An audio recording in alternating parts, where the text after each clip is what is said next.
Hello, everyone. If you noticed, I got my hair cut, and I had to get my hair. It was a must need to get my hair cut, and the reason why it had to do with the fact that because of my partial paralysis and the pinched nerve I have, has gotten so bad it's hard to do anything with my hair with both hands. So I need to do something a little more manageable. So I chopped it short. And okay, so today we are going to be discussing ways to keep your brain healthy after a traumatic brain injury.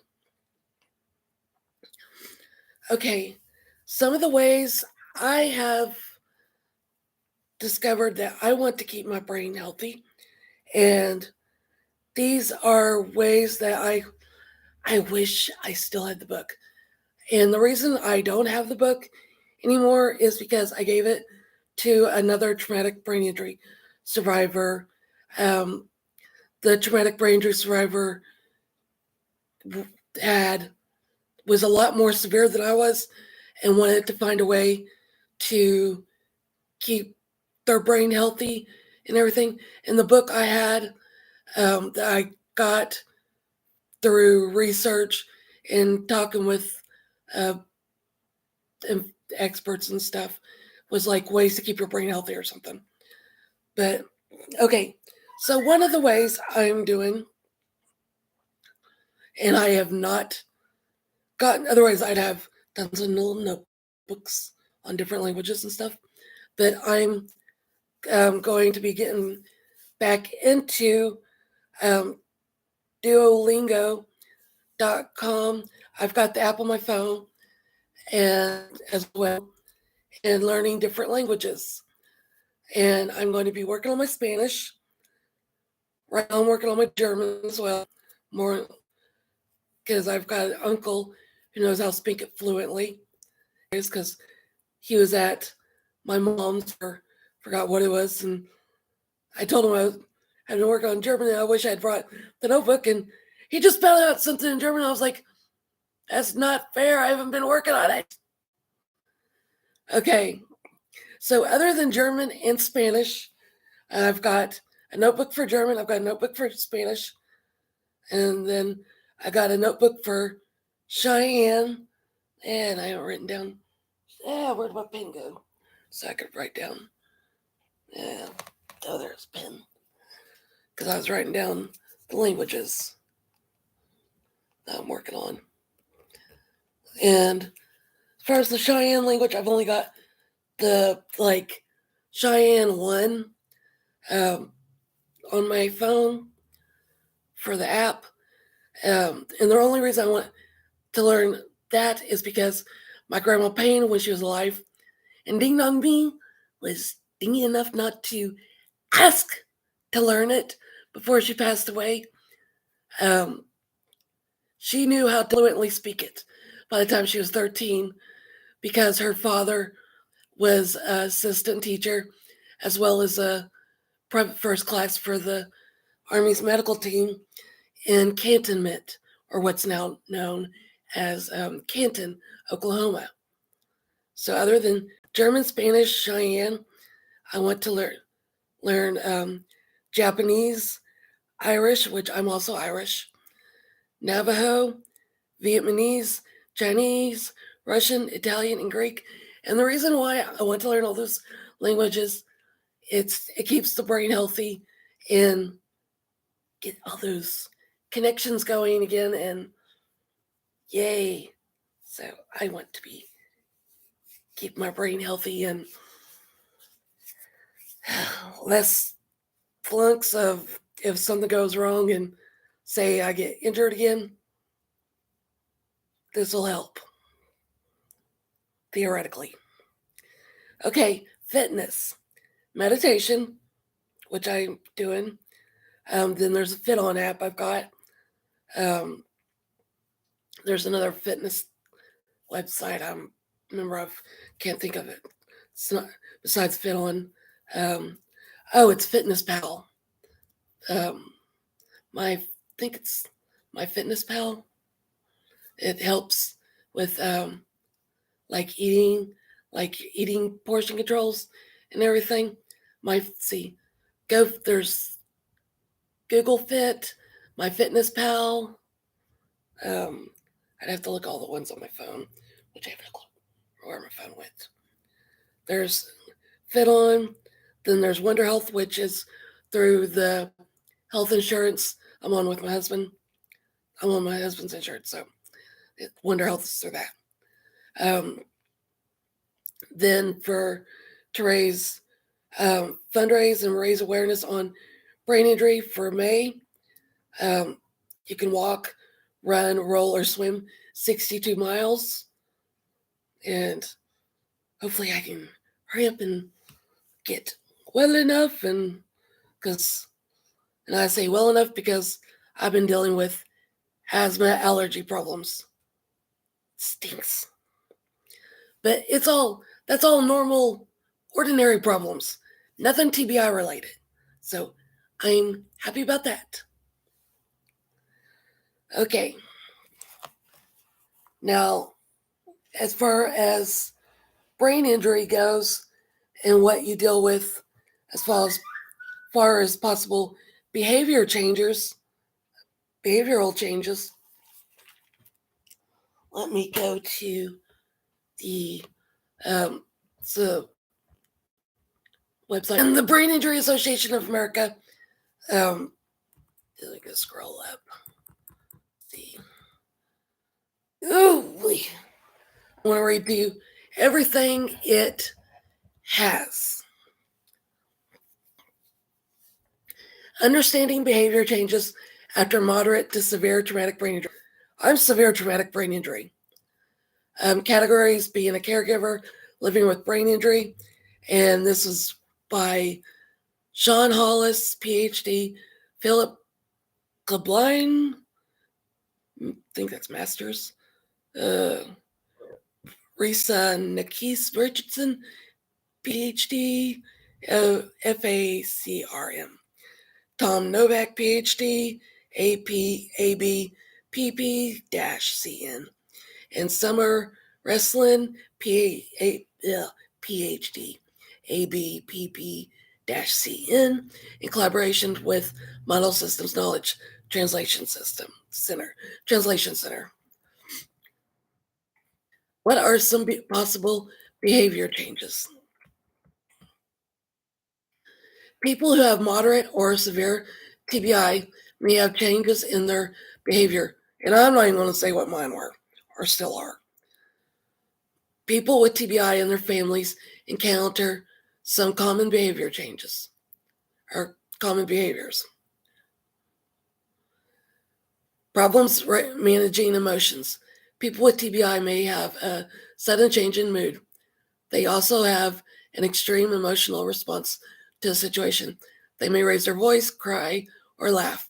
Restlessness. People with a TBI may fidget, pace, or move in a repetitive way. For example, they may sway at an unusual pace. Problems with social behavior. People with a TBI may avoid others, interrupt others, or say things that do not fit situations or are hurtful.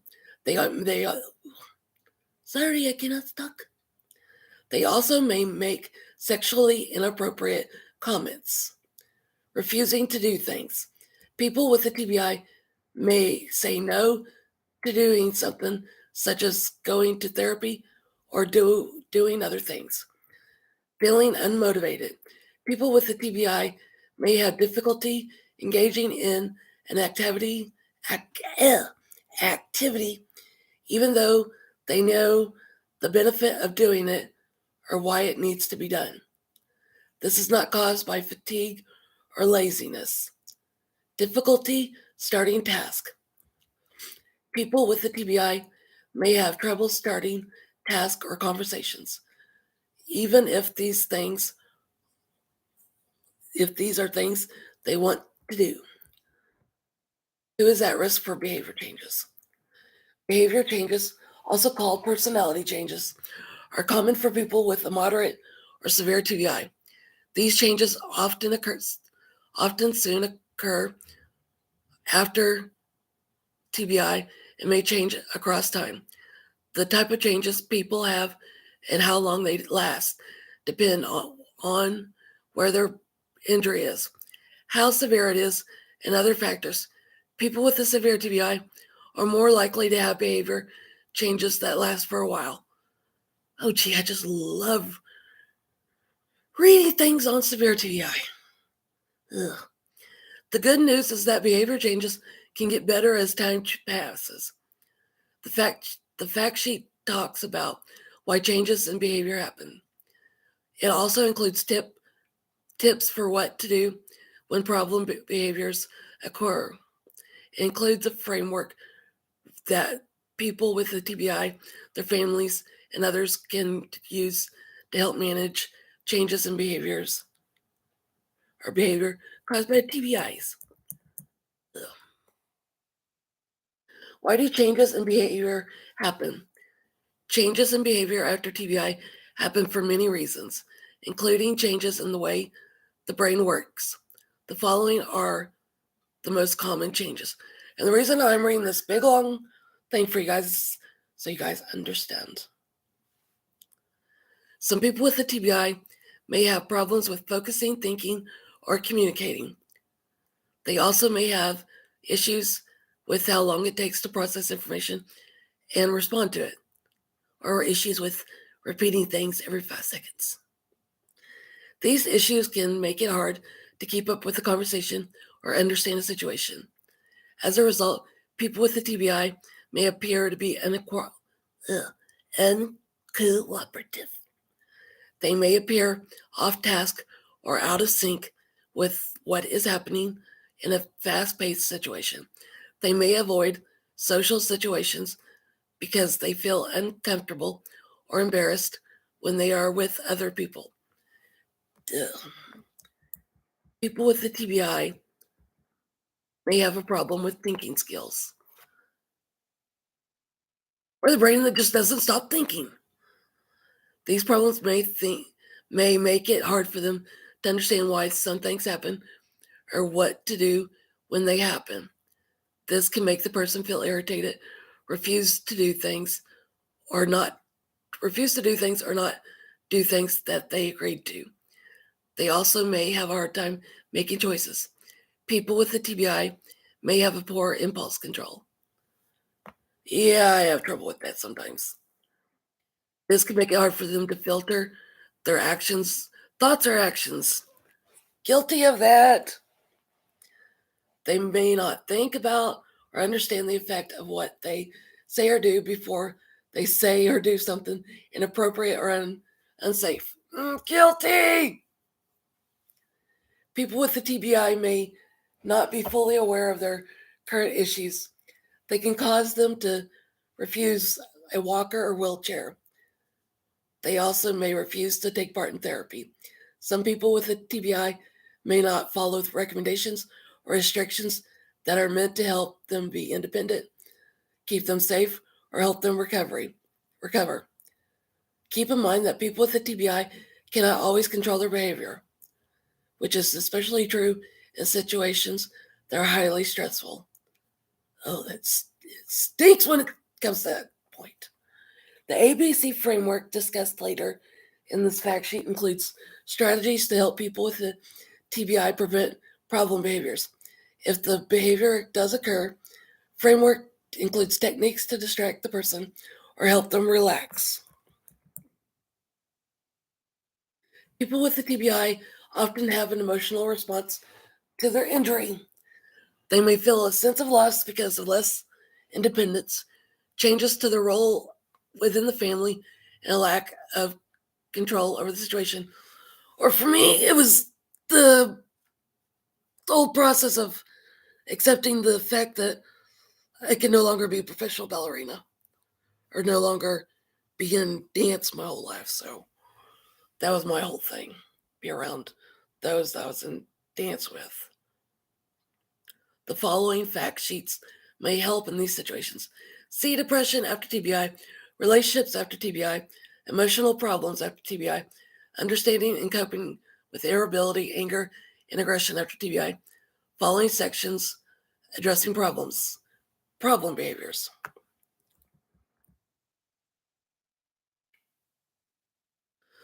What can I do to identify problem behaviors?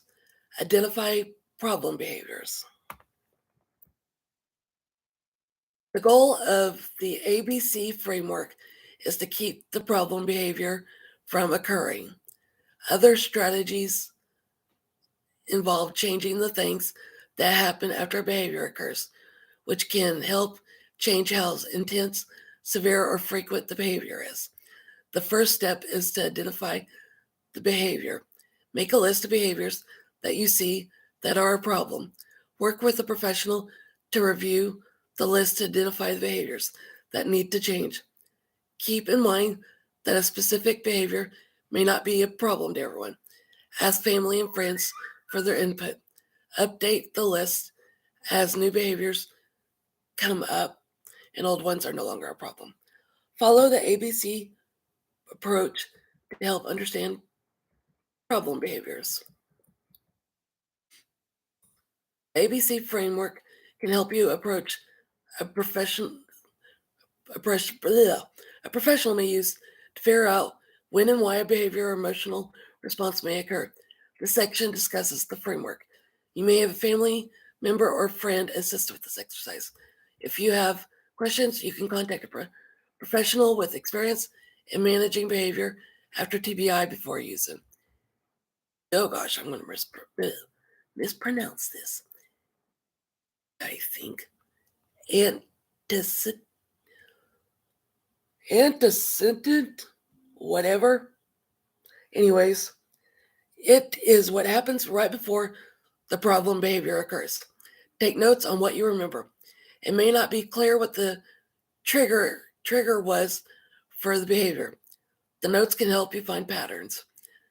From them, you will come up with ideas from about triggers and causes of the problem behavior. Triggers can include pain, fatigue, noise, or light sensitivity.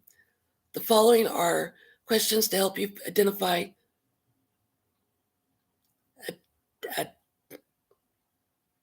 Okay, I cannot pronounce this word at this moment, but it is spelled Antecedent.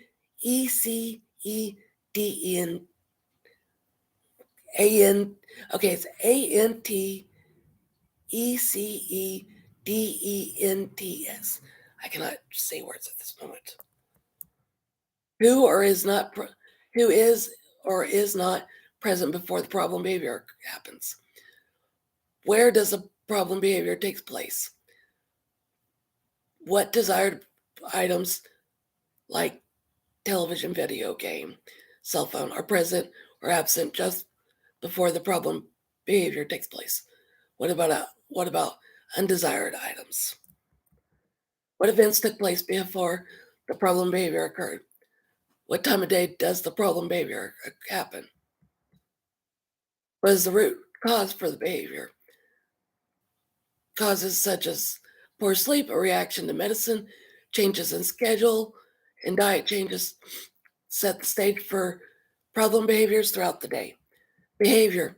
Take a close look at the problem behaviors on your list. Make notes. Describe the problem behavior in as much detail as you can. Here are some questions to understand problem behaviors. What does the behavior look like? How often does the behavior happen? How long does the behavior last? How intense how intense is the behavior? Consequences. This is what happens right after the problem behavior occurs. Take notes on all changes you see within a few minutes of the behavior. This is not likely the things that happen several minutes, hours, or days after are causing the problem behavior. The following questions should help. What happened? What happened right after the problem behavior? How did people react?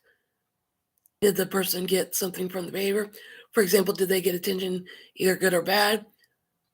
Was something taken away or avoided because of the behavior? Did the environment change because of the behavior? For example, did the person leave a situation or place? Okay, I will more likely come back and read some more for you guys on that here because my head hurts. That's a little too much reading on the old TBIs for me. So I'm going to relax and I'm going to watch Young and the Restless. So you guys have a good day.